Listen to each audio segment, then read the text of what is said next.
কুয়েটের শিক্ষার্থীদের সাথে সংহতি প্রকাশ করে রাজু ভাস্কর্যের পাদদেশে আমরণ অনশন করছেন বাংলাদেশ গণতান্ত্রিক ছাত্র সংসদের কয়েকজন শিক্ষার্থী।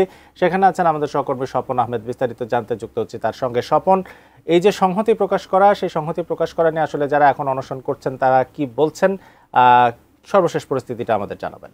প্রকৌশলী বিশ্ববিদ্যালয়ের যে ঘটনাগুলো ঘটছে, এই ঘটনার প্রেক্ষিতে কিন্তু পরবর্তীতে অর্থাৎ কিছুদিন ধরেই ঢাকা বিশ্ববিদ্যালয় ছাড়াও অন্যান্য যে বিশ্ববিদ্যালয়গুলো রয়েছে সেই বিশ্ববিদ্যালয়গুলোতে কিন্তু একটি দাবি উঠেছে যে কুয়েটের যে উপাচার্য রয়েছে তার আসলে পদত্যাগ। যে এই দাবিতেই আসলে কুয়েটের সাধারণ শিক্ষার্থীদের ব্যানারে বেশ কয়েকজন শিক্ষার্থী তারা প্রায় 48 ঘন্টা ধরে আমরণ অনশন পালন করছে। তারই ধারাবাহিকতায় বাংলাদেশ গণতান্ত্রিক ছাত্র সংসদের পক্ষ থেকেও গতকাল সন্ধ্যা থেকে তারা প্রতীকী অনশন পালন করছে। পরবর্তীতে রাতেই তারা আসলে প্রতীকী কেটে দিয়ে আসলে আমরণ অনশনে যোগ দিয়েছে। এখানে 16 জন শিক্ষার্থী তারা আমরণ অনশনে যোগ দিয়েছেন। তাদের দাবি যে তারা বলছেন যে কুয়েটের যে সাধারণ শিক্ষার্থীরা তারা যেভাবে আমরণ অনশন করছে, যে দাবিতে অর্থাৎ ওইখানকার যে উপাচার্য রয়েছে তাকে পদত্যাগ, সেই দাবিতেই আসার তারা একাত্মতা প্রকাশ করে তারা এই গণ অনশন পালন করছে। তারা বলছেন যে যতক্ষণ পর্যন্ত এই দাবিগুলো আসলে মানা না হবে ততক্ষণ পর্যন্ত কুয়েটের যে সাধারণ শিক্ষার্থীরা অনশন করছে তারা